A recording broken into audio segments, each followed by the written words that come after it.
We're here to meet something for the NHS. All right. One more time, Jacob Hudson.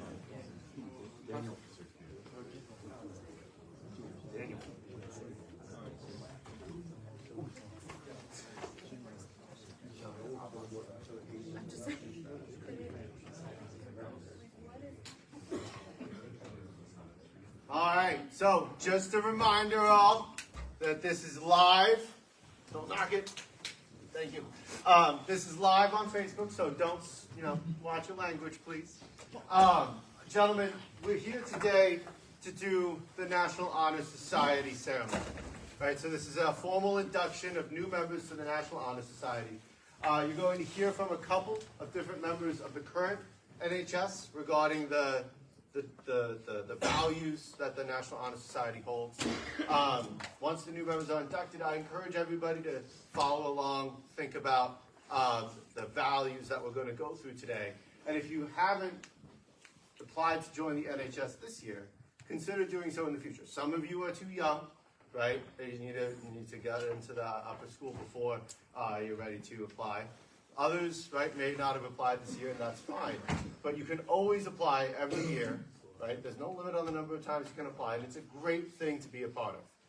So, without too much ado, I'll read the initial opening, and then invite 4 of our current National Honor Society members to come up and give a brief reading regarding one of the 4 big virtues that has to do with the National Honor Society. So, first off, members of the faculty, parents, and students, welcome to the 2024 National Honor Society Induction Ceremony. We're gathered here to formally recognize those students who have been selected by the faculty of our school for successfully completing their candidacy and being inducted as new members into our NHS chapter. For current members and those former members who may be among our guests, right, if you're joining us online and you were once an NHS member, you're still an NHS member. For all of you, right, this is a great reminder of some of the standards of excellence you are charged with maintaining as members of the nation's oldest, largest, and most prestigious student recognition program. Throughout the year, members of our chapter serve as role models for other students in addition to strong academic records that established their eligibility for membership. Chapter members are student leaders, and we serve our community through many activities, including Earth Day, special lunches, peer-to-peer mentoring, that type of thing. We are proud of this record of accomplishment and welcome new members who bring new energy in support of the National Honor Society. It is at this time that we claim to all in attendance that membership in the Phelps School chapter of the National Honor Society has been earned by candidates through the effective demonstration of the 4 qualities that we'll go through in a second. The National Honor Society was founded almost 100 years ago in Pittsburgh and has since spread all over the country. If you're part of the National Honor Society here at Phelps, you're part of the same National Honor Society that students are in California, that students are in Montana, that's spread across the world as well, right? You'll meet National Honor Society members all over the place. This is a great thing to put on early job applications, on college applications. When you get to college, I bet you that there will be many others there that were part of the National Honor Society. So I would like to first light the middle, I believe, ceremonial candle.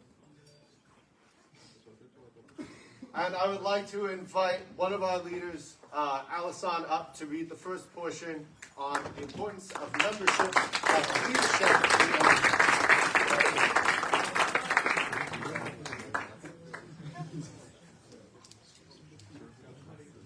Good morning.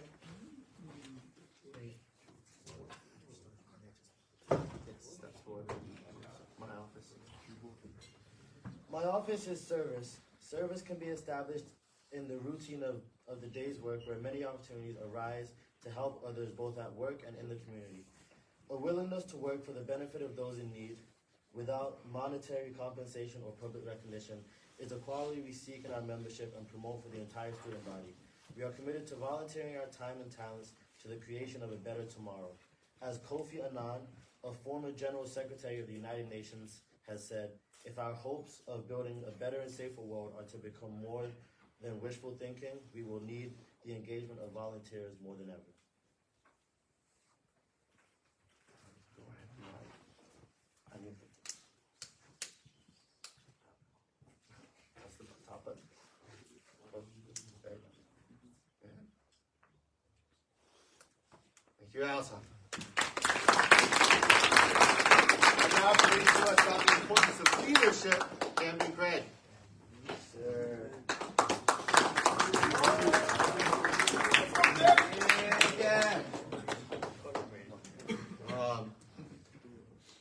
I've lost a page. No, I have not lost it. Sorry.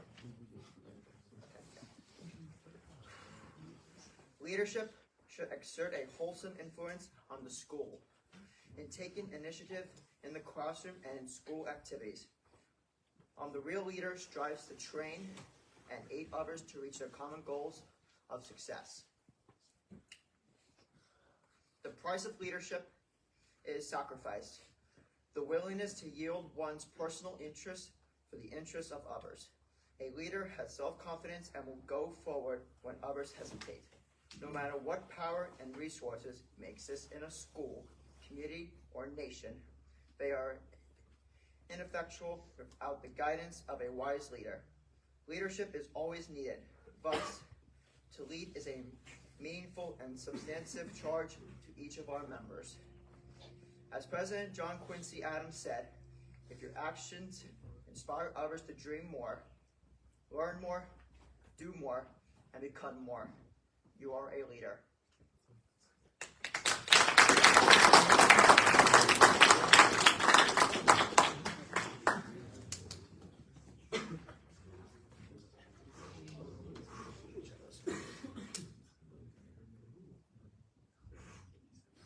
Thank you, Camden. And now to read to us about the importance of scholarship, Tim Chai.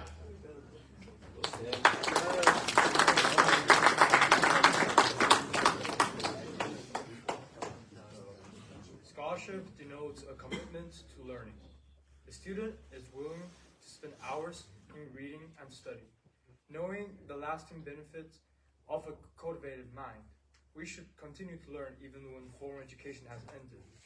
For human education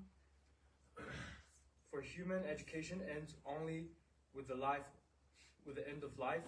Knowledge is one great element in life, which leads to the highest success, and it can be acquired in only one way, through diligence and effort. Learning furnishes the lamp by which we read the past, the torch guiding us to understand the present, and the light that illuminates the future. Candidates have the charge to continually expand their world through the opportunities inherent to scholarship. As Nelson Mandela once said, a good head and good heart are always a formidable combination.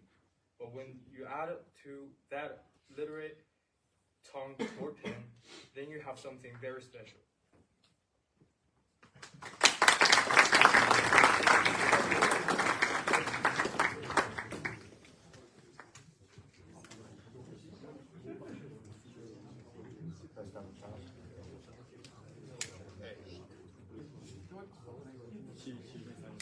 Excellent. And last but not least, I'd like to invite Alex Basil Gibson up to read to us about the importance of character.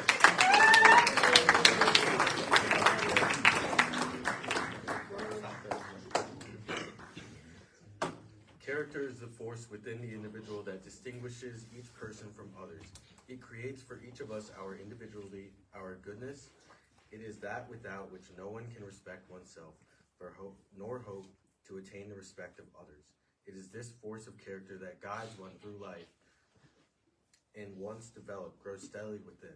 Character is achieved and not received.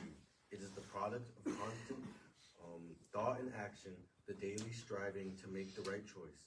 The problem of character is the problem of self-control. We must be in reality what we wish to appear to others, to be rather than to seem. By demonstrating such qualities in respect, responsibility, trustworthiness, fairness, caring, and citizenship, we may hope to prove by example that we value character. As Iron Man said, heroes are made by the path they choose, not the powers they are graced with. Sir?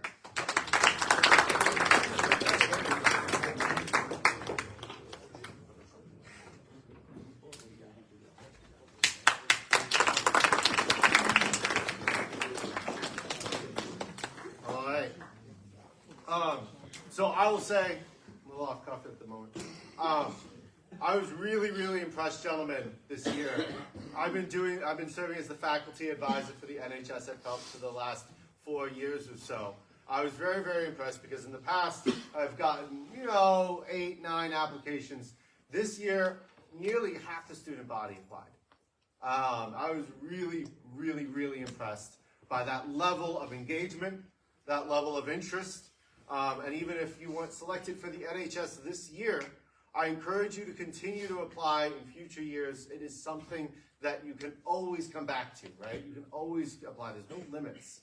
The 4 things that we look for, the 4 things that were just discussed, right? We look for character.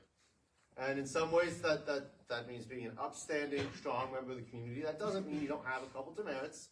Most of us do, right? I've been late to things, right? But that means that you are, strong of character. You have strong scholarship. And that's the one that usually gets you the invite to apply. Having a minimum GPA, usually around a B, B minus. Then, we're looking at service. How much do you go out and do community service hours? Are you going out beyond the minimum 10 hours that are required? How do you engage with the rest of your community here at Phelps and beyond Phelps in the Malvern area, the Philadelphia area, or in your homes, your home communities? And then the last piece is leadership. And this is tricky, but it's what leadership looks like most to you. I'm not asking, right? It would be impossible for all the members that we induct into the National Honor Society to be student council president. We don't expect that. But we do want to see you being your best leader. That might mean taking leadership on your halls, encouraging other members to complete their dorm jobs. That might mean being a leader on your athletic team. It might just mean being a leader in the classroom. And if you're thinking, man, I really want to take on some leadership opportunities, but I don't know how to get started with that. I don't know what first steps to take. Talk to me. Talk to Mr. Birch. We're always interested in finding out, who wants to be a leader and maybe finding some good paths for you to be a leader here on campus. So without further ado, I'm going to invite each member to come up and receive their formal NHS certificate. That's been signed by myself and Mr. Corcoran. Once you've gotten your certificate, just step off to the side here so that we can take a full picture at the end. So first and foremost, nice Picard.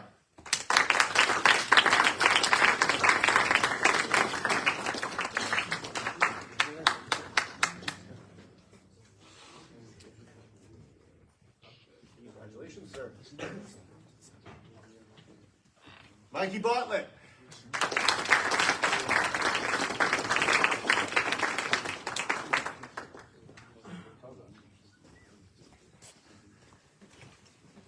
Congratulations, sir. Alexis Bernard.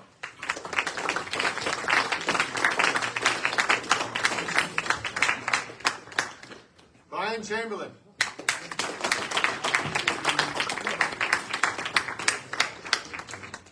Congratulations, sir. Garrett Cohen.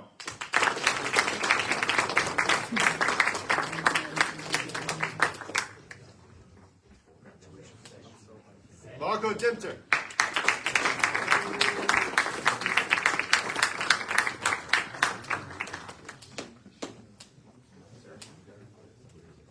Noah Dooley.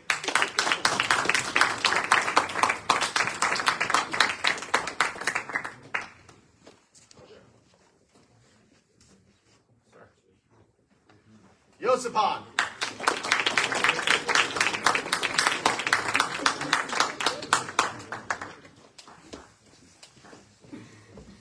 Congratulations. Georgios Kazantzioglou.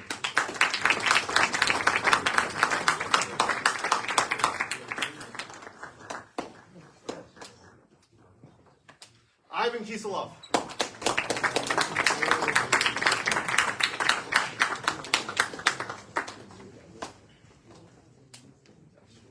Patrick McNamara.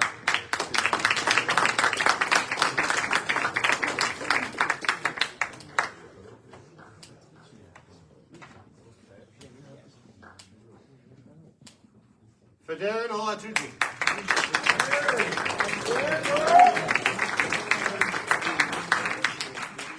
Yang Quinn.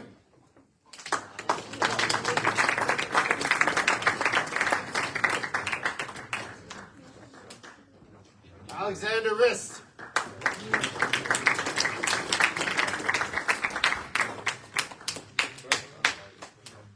Miguel Rivera.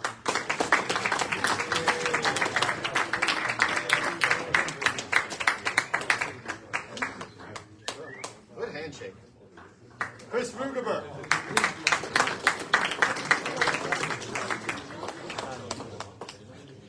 Ziza Sabunya.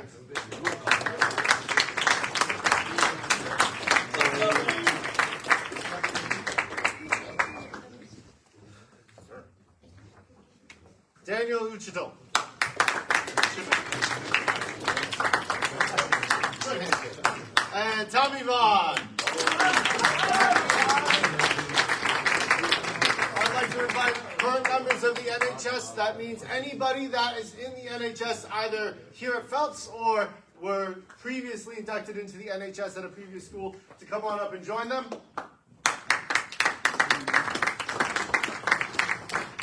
And then, Mr. Birch, you have your phone. Would you mind snapping a quick pic? Can we do it more in the center here? Sure. Can you guys come on over and stand more in the center?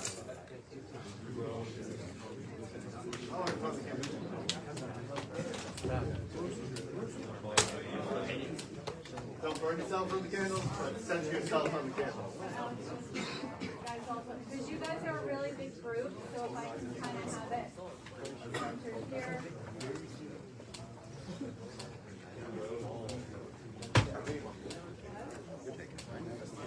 Stay up here. Stay up here after the photo. Guys, squeeze in. Lisa, why don't you come on this side with Alex? Alex, I want to see your face. Love this. Show your certificates. Of course, those of you who are returning don't have Guys, this. scooch in. You guys are a big group. I'm going to take a couple. Thank you, Ms. Abraham. Before, don't. All right, gentlemen, before we finish, I'm going to recite first and invite you to respond after me, right? Repeat what I say, the National Honor Society pledge. There's actually about, at this point, 5 different National Honor Society pledges in use. Each school modifies them a little bit. We're using one of the more common ones across the country, but sometimes there'll be slight differences here and there that focuses on the leadership, the scholarship, the character, and the service that we just heard about. Those of you in the audience, if you would like to repeat after me as well, feel free to. It can be aspirational towards being a member of the NHS in the future. So, I pledge to uphold. I pledge to uphold The high purposes of the National Honor Society. the National Honor Society, To which I have been selected. to which I've been selected. I will be true to the principles for which it stands. I will be true to the principle for which it stands, And will maintain and encourage encourage the high standards the high standards of scholarship, service, leadership, and care. of high scholarships. One more round of applause for these gentlemen. One more picture.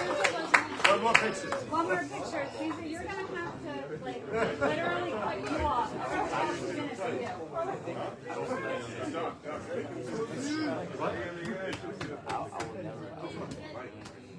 Guys, handstand. Thank you. Thank you, guys.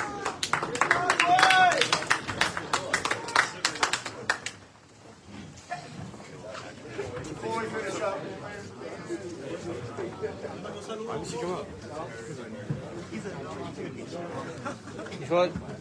before we finish up, all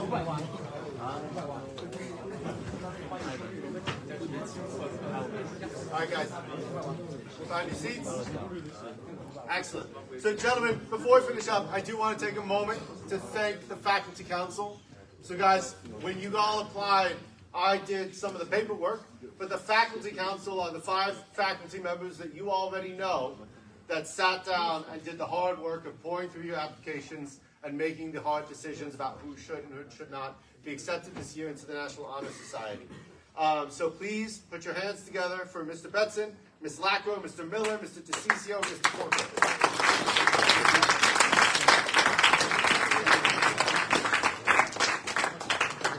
So thank you all for joining me today. I know it was not presented as a choice, but thank you all for joining me today, especially those that joined online. We are now going to break, and you'll have to head to lunch in a few minutes. Do not be late for lunch. If you have questions about the National Honor Society, let me know. And those of you that just got added to the National Honor Society, you will be getting an email relatively soon to your Phelps email account that provides you with an account on the National Honor Society website. And that'll get you access to a lot of great resources and connections. Have a great rest of your day. Paxton, you're on.